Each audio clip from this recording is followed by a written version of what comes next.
Hello and welcome to the Lost Art Podcast. I'm Paul and I'm here with Gar. That's me. Today we are going to do novelty songs and we're going to instantly just hit you with our worst one. It is the night that Kit saved Christmas. The Knight Rider Christmas song. Are you ready? There's no better. Snow so high it'll be July. Pour it all on free. Santa Claus can't wait for thaw. Now I had to make that flight. The reindeer sailed but the wind prevailed and the sleigh The went reindeer down. sailed but the wind prevailed. The darkest moment ever known would be if children, some young and some grown, on Christmas morning woke to see not a single present beneath the tree. The night Kid saved Christmas. Horror. Horror.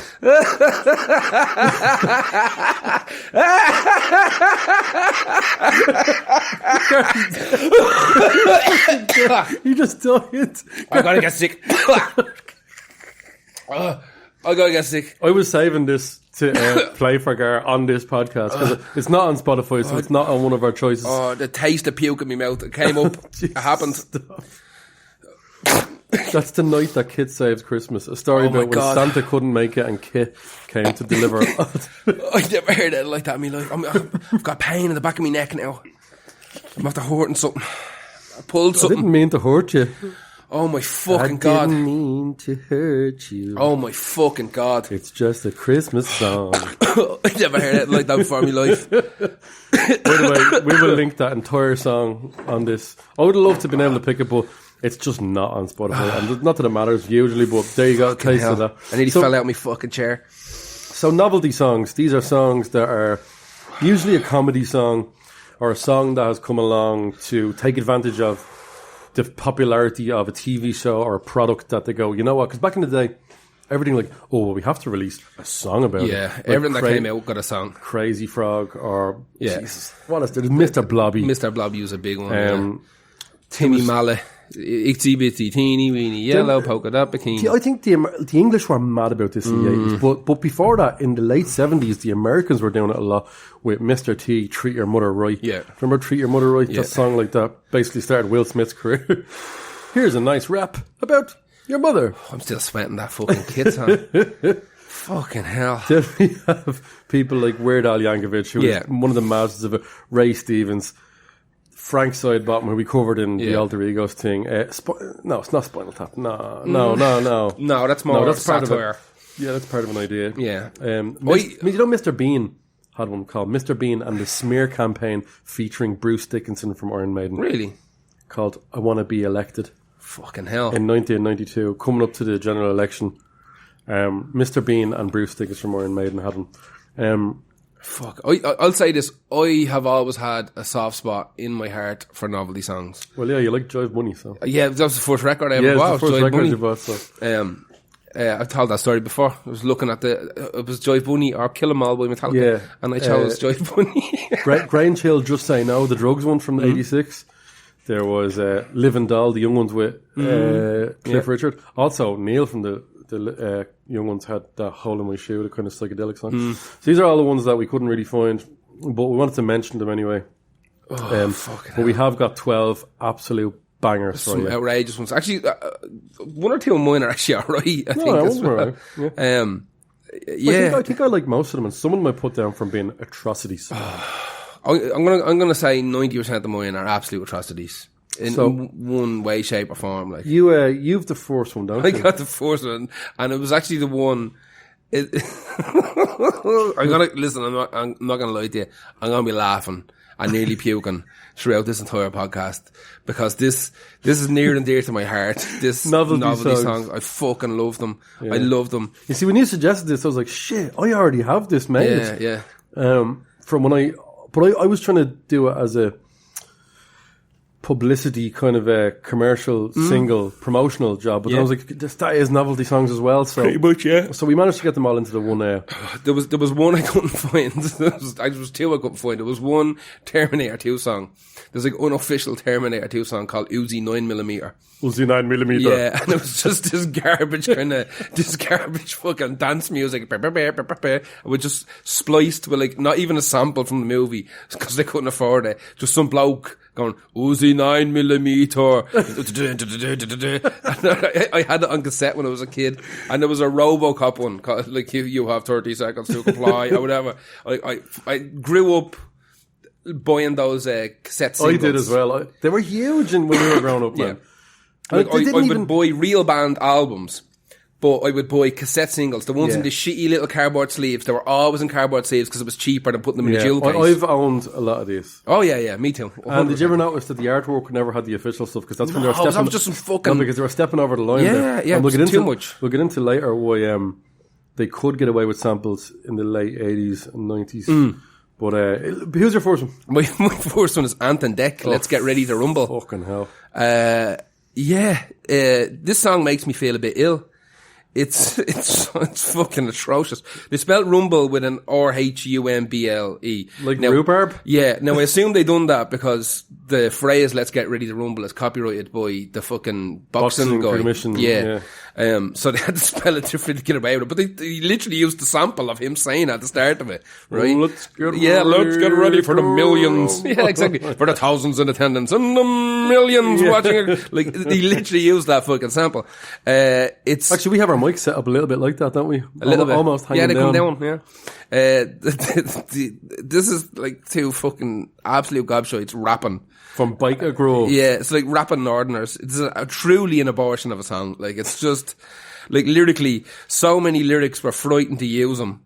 Like, it's...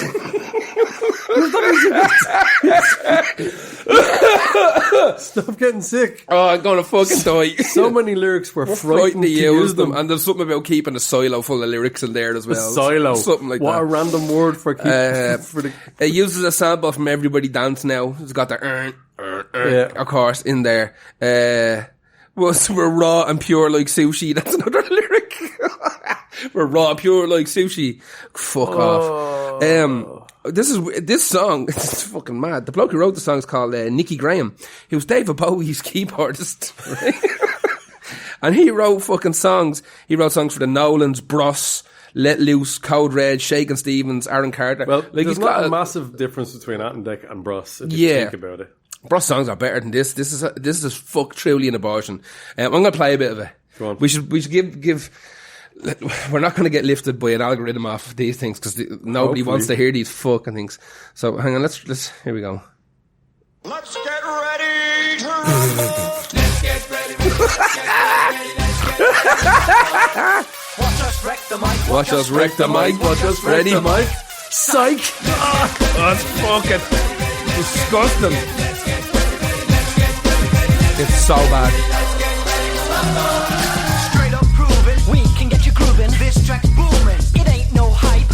Which one is Anthem? Which one is Dec? Watch us wreck the mic. Is Dec the big cunt? The big one's Dec, innit? Dec McPartlin is the big one. Yeah, so he can actually do it. He can kind of rap. The other guy can't even. He's like just talking. Yeah, he just does the little follow up. Yeah. In it. I'm gonna just jump ahead, right? They're Geordies, aren't they? Yeah, I think they were PJ and Duncan, weren't they? Yeah, PJ and Duncan. Yeah. Hang on. From Biker Grove. There's another bit I have to try and find there. Listen to that. What's that? That's an awful sample. Get ready to rumble. Partners in crime will never do time. A sentence for us has to end in a rhyme. Raw, pure like sushi. Don't try to We're raw, pure like sushi. Or even try to sue me. We lay down the law. We're quick on the draw. We played it. We made it. The rest don't score. No jokes. No messing. We teach you a lesson. A state of confusion to keep you all guessing. It's literally one of the worst things I've ever heard in all of my days on this earth. And I love it. I love that it exists. I didn't mind it when it came out because you know what? It was the precursor to that band 5. Oh yeah, but I'm still spitting. Slam Dunk the Funk. There's not a billion miles away from No, Slam Dunk the Slam Funk. Dunk the Funk's actually deadly though. I don't give a It's shit. a great song. Fucking It is a great Slam Dunk. All that's a 5 megamix. Yeah. That they play in fucking Copperface Jacks and all the clubs. Where it's like every single 5 song just splurges into one 8-minute thing. You're down. Keep it good looking around. No. Yeah, watch us wreck the mic. Psych. Psych. It's, listen, what do you want me to say about Anton Deck? Let's get ready to rumble. One of the kings of the novelty songs. It's fucking so bad. He's in rehab again, I think. Wouldn't you be if you fucking put songs like that out? Like, not only that, a full album. Like, they have a greatest hits, man. They have a greatest hits, man. Like, they literally have albums full of music. Why, man, greatest hits, man. Yeah. Fucking cup of beans, man. Cup of beans. If you got a spoon, the sausage is the spoon. It's fucking garbage. Anyway, who's your next one? Give me your next one. My first one is a classic. It's Do the Bartman by The Simpsons. Lad. From 1990. Wrongly attributed to Michael Jackson as the writer. Although, not completely wrongly. So it's written by Brian Lauren. Okay. He's like a singer-songwriter known for working with Barry White and Whitney Houston. And there is speculation that Michael Jackson wrote the entire song. So he set the record straight in 2015. It's a long time ago. He said, I'm the sole writer of the song, lyrically. He goes, it's true that Michael Jackson does sing backing vocals, and it was his idea to call it Do the Bartman. Also, the very last thing is he did insist that I include his name in the lyrics. Really? That's why the lyrics... So, MJ is on this song.